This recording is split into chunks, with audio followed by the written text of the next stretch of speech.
Oh, I can get my kid come out with the French horn version. We can do There the we French go. horn version. So Everybody loves a good French horn version.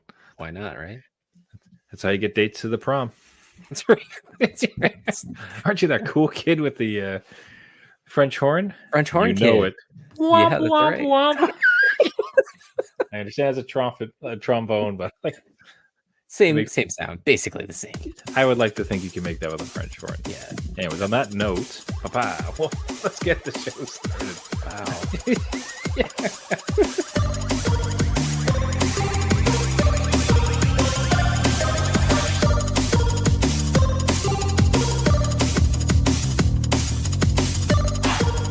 The adult beverages are poured. The kids are asleep. Welcome to New Dad Gaming. It's a show about fatherhood, gaming, and new fathers figuring out their gaming lives.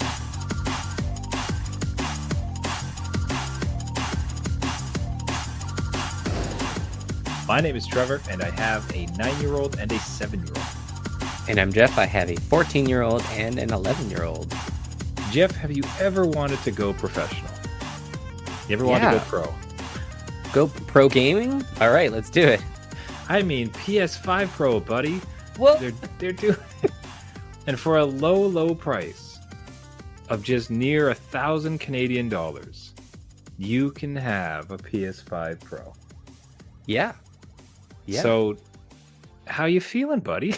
You know, can I sum this up in like Please. an analogy? It was the best one I saw was when you go to the eye doctor and they're like, number 1 or number 2, number 1 or number 2, and you're doing the lenses and you're like, I'm not sure, and you go back and forth.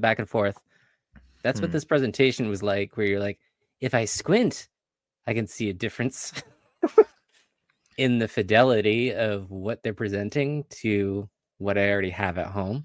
But okay. So I was on board for the first part of this presentation, and then that price hit. I'm like, no. Thank you. That's a no. I'm trying to remember back the PS4 Pro, which felt like a bigger jump, if for nothing else than just the load times, which with the PS4 was still of consequence, right? But I cannot recall this much of a jump. Like it felt like it was a slight premium for a slight premium device, and now I don't know if you're using the PS5 and you think to yourself, look, we don't have to be naive. It's not as if you're looking at it's like, if only this was better. These graphics suck. You're not saying that. But there could at least be this pull where it's like, oh, imagine if this was even better. And I could see that from the PS4 to the PS4 Pro, but it just feels like we've kind of gotten too far. Or am I misreading it? Like, where are you landing on this? No, I think definitely we're in diminished returns now, where the PS4 to PS4 Pro, everyone's PS4 was super loud too. So even just having the Pro version would be like, oh, is it quieter? That's amazing. I'm in, right? And a lot of that jump was also frame rate. And they talk a little bit about frame rate here. They're like, hey, I know a lot of games struggle. 30 frames is quote unquote choppy to them. And we're going to give you the graphics as well as everything else at 60. Now, caveat to that is like, if you read online, they're not guaranteeing 60 frames for every game. So you may get it, you may not. So that's just unacceptable. Right? Like for the premium, you're going up to Pro, but we can't promise you 60 frames a second. Yeah. It's just like, what are we doing here? Like, why would you not instead just put this energy into like, hey, here's a cheaper PS5? Exactly. Right. Like that would be like a even slimmer model. Like just make it like a little mini, right? Like PS2 Slim was gorgeous. Like that was a fantastic device. That was such a welcome device when that came out. And yeah, dude, I don't know. I here's where I'm coming from. I'm still playing NHL 2017. Yeah. And I'm looking at it like, this is really good. Like I'll say this. I actually was playing NHL 24 on my Xbox 360. So that not 360, geez. Xbox Series S. And I prefer the 17, not just for how it feels. And then the fidelity. I mean, again, like if you had like screenshots directly side by side, you could tell, like certainly probably tell Right. the difference, right? Yeah. However, that's a dumb phrase. You could certainly tell the difference, but in the moment as you're playing it, nothing. So it's almost, for me, it literally feels like it's asking that person who's on the PS4 and just loving it, or at least that kind of game experience. Like you're looking at it, it's like, oh, this is fun, this is great, and then you come in, it's like, hey, don't you want this to look better? And it's like, I don't see how, and even if it could be, I don't see how that improves anything. Like we hit upon this last episode, and it's not just the graphics are fine. They're stunning. They're beautiful. The worlds are massive. The load times are low. That's great.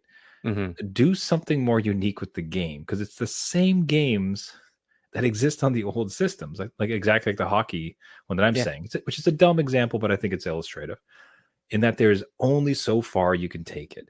The thing to do would be to find some new way to capture, like enable gaming with all this extra power, as opposed to like it looks like there's now more hairs on their beards. It's right, like what? Yeah, I'm just flabbergasted. It's just like, what are we doing here? I just hope that this isn't like, because competition in the market drives kind of the price, and Sony can kind of be the market leader in there and say, hey, no, we're setting the prices now. And we're back to like the PS3 era is what I thought of. Like that launch price was ridiculous. And we're back there saying, no, this is what you get, take it or leave it. And a lot of that stuff, like you talked about, is like, do I really, there's nothing else pulling me, right? They didn't even show a game that is new and would feature all these crazy things they're adding. So like ray tracing and all this stuff. You know what? You could have featured something new. Even the Minecraft with ray tracing on, I think would have turned people's heads a little bit. If they kind of collaborated with Microsoft, that would be hilarious. But they didn't. They showed all these old games. You're like, I don't want to play Last of Us again. I'm sorry. It was a great game on the PS4 early, right? I don't need it on a PS5 Pro. What else do you have? And they didn't really show much, with the open promise of like, maybe you'll get more. That's a fantastic point. It really needed the killer app, because it's the current suggestion is like, hey, Spider-Man looks better. God of War looks better. And we're still like, I would say the PS4, when I'm playing not Breath of the Wild, the Horizon Zero Dawn. It's still like, I'm shocked. It's unbelievable how good it looks. It's like, hey, it looks better. Will you give me 1,000? It's like, no, this is fun. Nice try. So I came across this interesting chart. I thought this was fantastic. So it's the console prices through the years adjusted for inflation. Oh, yeah. So now this came up a bunch because people, I think, much like ourselves, were just kind of reeling. Like, I meant, your kid wants this for Christmas.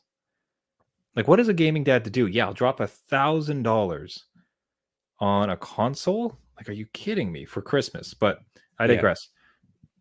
What's interesting is, so adjusted for inflation, the most fascinating one is how expensive some of the old timey systems were. And what I'm talking about is the Atari 260 or 2600 would, adjusted for inflation, is $1,000. Yeah, that was not that was not a good price point. But well, again, and like, they're just breaking into the market at that point. But yeah, the SNK Neo Geo was $1,600. The 3D, the Philips CDI, I didn't know that existed, $1,600. 3DO $1,500. PlayStation 3 was okay. So this is kind of interesting. So the PlayStation 3 60 gig was $930.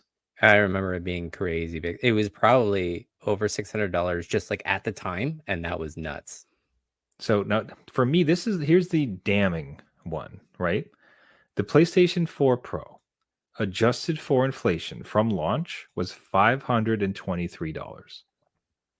Now, right, the components are better. Of course, they're better. Like it is a different system. Like we can certainly say that, but it's not as if they haven't done this. Like they know. It's a weird. It feels like a weird mistime when the economy is under this much strain, people are having trouble with groceries, into this market with devices that are already surpassing anything we could possibly do. Our phones have more power than any rocket we've ever sent to space, right? Just carried in our pocket. A time of saturated power of technology. They launched this. Hey, it's slightly pro. No, you can't always have 60 frames a second. That'll be $1,000, please. Yeah. Not the greatest, right? Like, again. Yeah. Like I said, it's not anger, it's disappointment. Or it's It like is. It is. I wish it was a cheaper, it was a handheld, it was some sort of handheld unit for streaming. It was, as in like actual streaming, no device, like no PlayStation needed. It was a PS5 Slim. It was a PS5 price reduction. It was any number of things, but instead, okay. Yeah. Again, this is like we've had 3 price increases, I think, this year. The PS Plus tier increased to where it increased so much that I didn't subscribe again because it jumped like 50%. And then the controllers went up just last week in price. And now you have a system that really did go up in price. Like, I know there's more stuff in it. I get it. I understand that there's cost to that, but no disc, no stand, and it's significantly more expensive. And people do have less buying power these days. So I'm not sure. I know it's a premium product, but like, again, what they showed did not look like a premium showing of what I expect out of something like that. Yeah. Hey, gaming dads out there, just would love to hear your thoughts about this. Kind of flabbergasted, disappointed, but let me know where you guys are at. Reach out to us at New Dad Gaming or newdadgaming.com. So from the PS5 Pro to the Gymnast Pro, what the thing that I'm having some feelings about this week is my youngest is going to try out for competitive gymnastics. Okay. So something that he had found a couple years ago, he's kept at it, and he wants to be challenged more. Like he said as much, right? And you give him I'm trying to like put together my thoughts because I said it's just like emotional is the wrong word. It's a difficult thing for me because I have a lot of concerns about it. What I'm concerned about is that he likes doing gymnastics. He has fun. And what I do not want to become is sports dad that pushes like him and tries to like drive him for something and potentially ruin something that he enjoys. Right. Now, what I do have control of is I can guarantee like I'm not going to get mad if he doesn't like him. I'm going to rip him out of it immediately. Not in the sense that like I'm going to. Well, see, there it is. You can see I'm already. I'm self-battling, right? Yeah. There's going to be more difficult challenges for him, and he'll want to give up. And what I need, the needle I need to thread, is okay. Are you just challenged and you need support so that we can work through this, or is this poisoning your joy and love for it? So we're going to pull back and get out of it. And that's the needle I have to thread to try to find this, because with him, he has potential. I don't know what this may be nothing. You know what I mean? Like, I don't want to like oversell this. It's like, oh, he's going to head to the Olympics. This is going to be amazing. Who knows? You know what I mean? Like, and it's not, so I don't think he's a generational talent. I'm trying to like oversell him. But what I do know is that he has a physicality and he's good at it. He likes it a lot. And more than that is like when someone comes up and says, hey, let's try to get you to do a handstand, and he can't quite get it. He's like, okay, let's do it again. No, let's do it again. Okay. Let's do it again. No, let me do it again. Let me try it again. Like it's that persistence. So being at the apex of all those things, having a physicality, having a love, and then having a persistence to want to constantly improve. Like I see that. And like, I played sports when I was younger. Like those are things I didn't have. Like I had fun, but I wasn't that great. And I didn't have a desire to get that much better. He has them. So what I'm trying to do is not push him, not poison something he loves, while also giving him an opportunity to exploit natural gifts. So yeah, that was a terribly composed paragraph, but it's because I am struggling with how to, and like, man, look, he's 7. This isn't that big a deal. It's fine. You know what I mean? And yet it's more the the idea of it being a dad and this moment comes, it's like, all right, do I now like push a little bit because he might have something? Yeah. So from my perspective, where I don't subscribe to the idea of like competitive sports, might not be the best voice in this, but I hear what you're saying because there is a lot of competing thoughts, right? And you only want what's best for your kid, and the fact that you're considering it all, I think, shows, again, great growth over a previous generation where they're kind of like, you do this, and I paid for it, and you're going to see it through, and yeah, life's hard, but suck it up, right?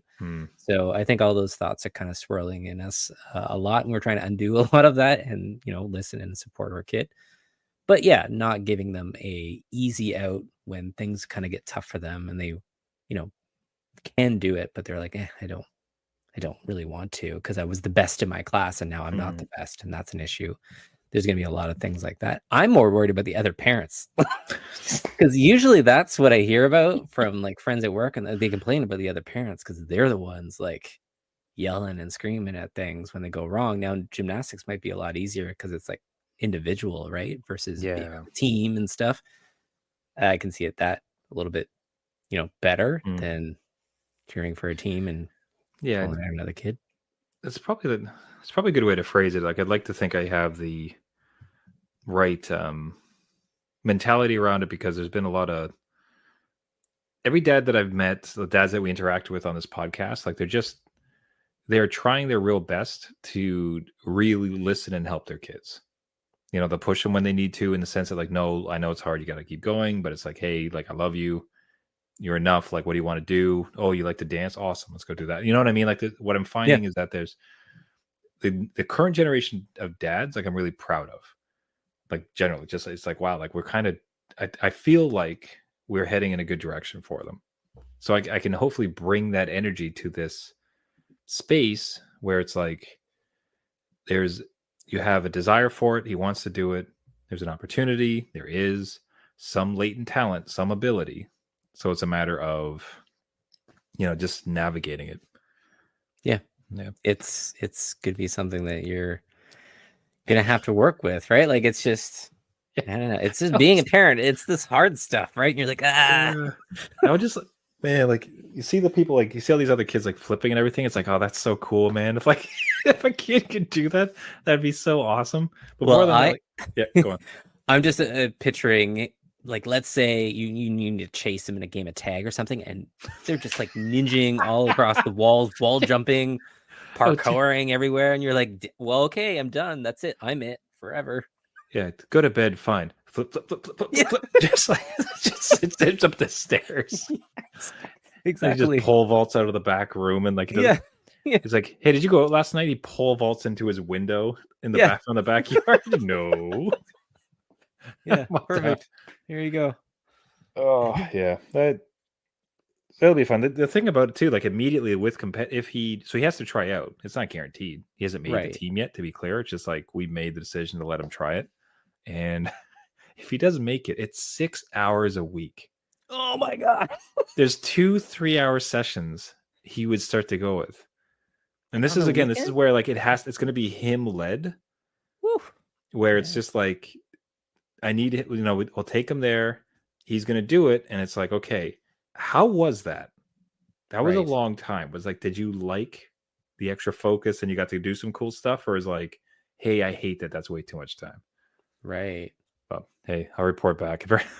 I'm having strategies around like, gonna get my little retro console. I gotta have it on the move. Yeah, maybe you need a Steam Deck. I don't know. You can be sitting in the parking lot for 3 hours. Oh, absolutely. So now you mentioned that you're not much into competitiveness. Mm-hmm. So I wonder how you handled Nintendo World Championships. So this game, it was hard to understand, like, the framing of it. Like, I love you, like, even the frame it as well. Like, it's kind of, it's an interesting concept.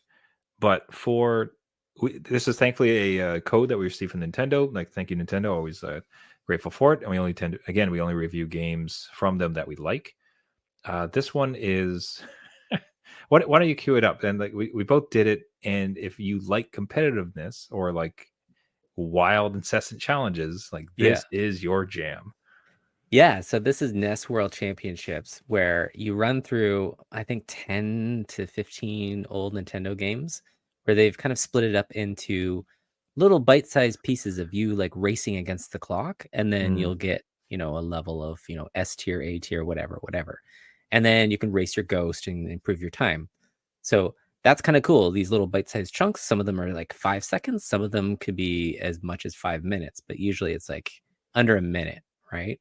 And then there's the online portion of it where when you go into this thing, it registers you as like an age group. And they're like, oh, you're one of like the older gamers. So we're going to pair you with the other older gamers in here, sport. So it's everything we've ever wanted, Jeff. Yeah. It's just a dad group. This is fantastic. No youngins. I don't need to be dealing with, Gen Z that takes this on and like, done. I need to deal with the people that have like arthritis acting up and, carpal tunnel, like, and see if I can beat their time. But I don't know your experience with this, but I had a blast with it. I think it was just bite-sized chunks enough for me to pick up and play. And I am not a multiplayer person, but I love being online with this thing. And I don't know if I don't know if you tried it out, but it's like your screen is split up right into like, I think 6 people. And you go through the first kind of stage, and then I think the bottom 3 drop out, and then I think there's like 3 rounds of it. And like, I'm just saying I won all my rounds. So I'm not saying I'm the best. So the only reason you like it is because you're good at it. Yeah, exactly. I'm like, let's go back to your kid. Like, I'm the best now. So like, okay, I love this, but yeah, there's a lot of, I don't know. I had a good time with it. And because it was relatively easy again to pick up and play and stop and start, I think it's a good dad game to kind of get into. I don't want to say all that. This is an unbelievable dad game. Like, it's so much fun. It's all the games from our youth. Oh, sorry, that's way too broad. It is many like the key first like Nintendo games. Yeah. So there's like Icarus, there's Kirby, there's Zelda, there's Mario, of course. And I think the most fascinating, you get to play it. Everything is just on your Switch. You just have it there. So no ROMs, no old clunky systems. Like, it is just the game, right? Sorry, It's not the full game. Like, you are playing a version of the game. And what's great is you mentioned the word bite size. That's perfect, because so many of these challenges, like, it gets a bit silly later. Like, it's, hey, beat all of Mario. Yeah. In one go, and it should last like 6 minutes. And it's a lot. However, but even if you think about that, like, if you're good at it and you can get this done in like 6 to 10 minutes, that's not a bad gaming session. But anyways, that's the broad one. The first one is like, hit a Goomba and grab a mushroom as fast as possible. That's it. That is the entire challenge. That is a 6-second challenge. And as soon as you beat it, like, they've done a lot of really great stuff around, okay, try it again. Do you want to try it again? Do you want to rewind? Do you want to try it again? Like, it's super fast in that way. So condensed, it's a huge memory dump. It's all the games you remember. It's challenging and kind of addicting, and then it's like super fast and very contained. It's just these little things you get to choose, like pick a la carte, whatever kind of menu you want. Just a blast. How have your kids reacted to it? Have they played it at all? So, okay.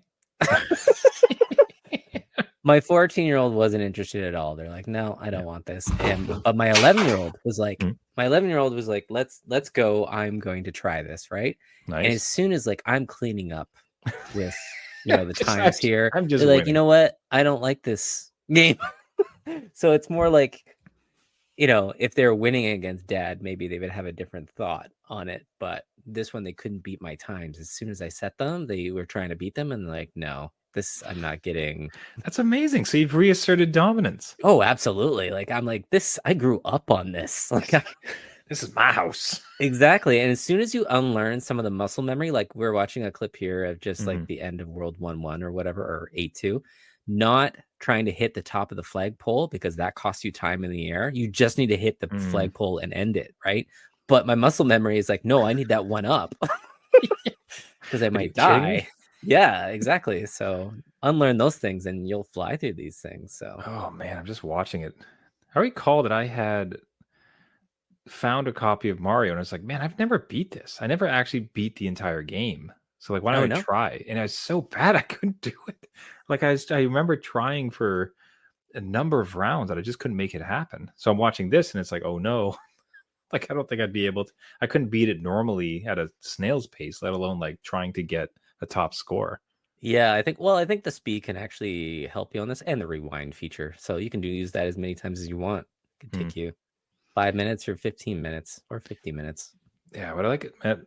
This is so great. You now have the best score in the house. You reign supreme. They're not likely to challenge you. And if they ever like talk smack about like, oh well, what's your Fortnite score? It's like, yeah, what's your Mario score? What you got? It's like, coming to the real game. That's right. I'm sorry, you're talking to S tier over here. I don't know. That's my score. Leaderboards. Once you get out of B Town, maybe we can talk. Get out of here. Oh, you want to stay up late? Well, let's see. All right. Level 1-1. Let's go. Yeah. So, hey, Nintendo, thanks for the codes. Dads, like, do check this one out. Like, it is such a throwback in the greatest sense of the world, in that they take everything cool about those games and they add this nice modern twist. Super dad friendly. Yep. Now, speaking about that one though, on more for a modern title, you said some choice words to me during the week, and I want, yeah, I'll call you out. I want you to defend it, sir.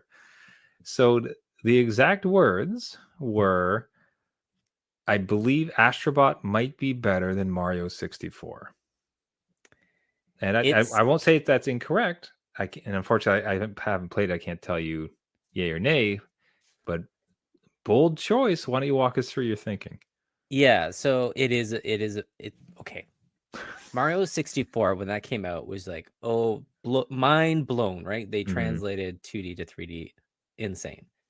I think what I was going for in that is that Astro Bot here, the platforming, brings back all those memories of like, oh my God, this is so much fun to play. I can't put it down because it's just fun, right? It's like tight platforming, lots of cute little characters. Everything's colorful. Everything's dancing. The music's great. Everything's animated. Everything's interactive and bounces and moves. And it's just that joy of like, oh my God, they captured what Mario brought to me as a kid. But now, on top of that, like as an added bonus in that layer, is the fidelity behind it. Like these worlds are amazing. Like you can look at the top and see the end of the level, and you're like, oh, how do I get there? And it will, follow you, and the camera is amazing, and it will go through all these things. And then just the characters themselves are so well done and so well animated, and the texture work is all great, and it's just a joy to play. I played it with my kid, and we both had a blast, and it was like one of those like old Nintendo days where you're like, this is just fun to play and share with the family. Like Nintendo has, again, Sony has learned from Nintendo, and I think just made it, their own in a way. Well, in a lot of ways, but they just took the lessons from Nintendo that they spent all those years building and made some new standards of their own. And I think it just works. It's great. I love it. I want more of it. I will say, like, in watching some of the replay, in this particular level, the Astro Bot can be a normal size, but then he can shrink down to a mouse size. And what you're seeing is this immediacy around, all right, well, here's this, which isn't necessarily a new concept, but the fidelity, that's a great word that you used, around, okay, well, when you're big, like you can access these things, when you're small, you can access these things. The crazy draw distance of when you go small, so you see these enemies coming up in the distance, but then you go small and they look like these absolute giants, like looming on the horizon. So it's never lost. Like they don't do any kind of like cute obscuring type things to try to say performance. Like it is just all real time. And he, as a big person, he hits the top of a cap, it goes flying off. Underneath that is a screw, and then his little guy like spins as a circle, and so he gets down to another world. Like it's all that like awesome interplay that you would want in like a platformer. Yeah, done very joyously. So this is like, I think you may be right. Which, and also too, like real talk, like Nintendo. Oh, Mario 64 is very old. very old, right? So they it's did almost, what they could. Yeah, like you'd almost want to more compare it to Super Mario Odyssey, which was a stunning title, right? Which you probably couldn't call this one better than Odyssey, but it'd be certainly a competitor to Odyssey because it's that good. I would say, I know we're like running long on time here, but I would say it's better than Odyssey, not better than Mario Sunshine, or no, Mario Galaxy. Definitely better than Sunshine. Mario Galaxy, because I think it borrows a lot of those concepts, but Galaxy was first, and I think it was a little bit more like, oh my god, look what we can do. But with this one, it builds on things that I'm like, oh, it just refines everything and it finesses it. And even just, how you collect stars in Mario 64 and you're like, oh, I just need to find the stars. These ones are like you collect the bots, but they're bots from PlayStation brands and third-party brands. So you want to collect them because they're all different, and you take them back to your home and you buy them little stuff with in-game stuff. If there's no like purchases or anything, you earn all this money to get them little things, and then their animation changes. And then you have all these animated bots everywhere, and you're like, I want to collect more. And you just don't stop, Trevor. You just don't stop. Yeah, this game looks fantastic. It was a really smart thing they did. Like, I think Astro Bot was just a demo initially, and I think they kind of realized, like, oh wait, we should probably do something that's this fun. This is really cool. And just a quick thing too, with the midnight launch on this, I did stay up to watch it. That is such a huge feat for a gaming dad, frankly. Yeah, it really is, because it takes a lot out of you. But they had a little launch party in Astro's Playroom, which launched with the PS5. It was the free game that was packaged with it. So they had a launch for their other game within that game with a countdown clock, and all the bots would come and watch the countdown clock. And then when it hits, you go through the portal and it boots up your game. And like this is pretty cool. And then I played it a little bit and then deleted my save so that my kid and I could experience for the first time in the morning, not knowing that I played through a couple worlds by myself. It's like, oh, let's figure this out. Yeah. That's like, so we talk about, so we were just talking about the Pro, right? Yeah. From this type of stuff, even like looking at the fidelity of what they were doing with the levels, I don't think you could do that on a PS4, right? No, I don't. So the upgrade to PS4 to PS5, it's like, okay, they are pushing the envelope of what a game can do in a very entertaining and fun fashion. Yes. And to kind of just like but you don't need a PS5 Pro to play this one. No, so I don't know what they would add to it. So that's like where that's the missing delta, unfortunately. But man, you love to see it. You love to see fun, exciting, cool new properties come out, and just something that people are having a blast with. Yeah, absolutely. Again, more family games like this. I think that is more is better. Absolutely. Fun for the whole family, everybody. And with that, we'll wrap it up there for the show. Thank you so much for listening. If you like the show, you can find us on all the major podcasting networks. You can find us on Google Play, Spotify, Caster, anywhere where you get your podcast. Just search for New Dad Gaming. If you do hop on there, we'd really appreciate a subscription and, more importantly, a rating and a comment. That helps massively to get us out to other gaming dads. If you have your own thoughts, do you have a competitive kid in sports? I'd love to hear your tips and tricks for that. Do you have a take on the PS5 Pro? We'd love to get your thoughts. Happy to read it on air. Just reach out to us at New Dad Gaming or newdadgaming.com. Once again, everyone, thank you so much for listening. And until next week, my name is Trevor. I have a 9-year-old and a 7-year-old. And I'm Speedrun Pro Gamer Jeff. S tier. With a 14-year-old and an 11-year-old. Remember, everybody, just because you became a dad does not mean it's game over.